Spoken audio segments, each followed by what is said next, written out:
Dans une matière comme l'histoire, nous voulons non plus une histoire essentiellement thématique,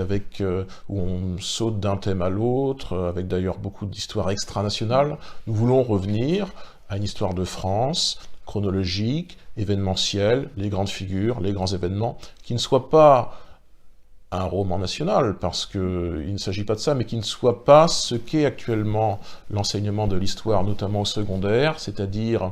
une sorte d'enseignement essentiellement thématique, vaguement culpabilisant sur ce qu'a pu être le rôle de la France dans certaines périodes historiques, dans certains contextes historiques, et qui,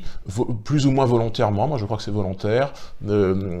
annule, pour ainsi dire, puisqu'on parle de cancel culture maintenant, annule véritablement certaines figures, Napoléon, Louis XIV, au profit d'une histoire que nous jugeons, nous, trop politisée. Nous voulons revenir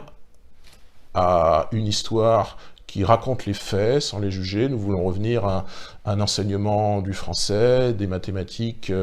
qui fasse qu'en sixième, on entre au collège en sachant lire, en sachant écrire, en sachant compter, et ne plus croire que l'enfant soit constructeur de son propre savoir, constructeur de son propre enseignement même parfois. Le maître doit être à sa place, c'est-à-dire qu'il y a le maître et puis il y a l'élève, il y a une hiérarchie. Ce ne sera plus avec nous l'enfant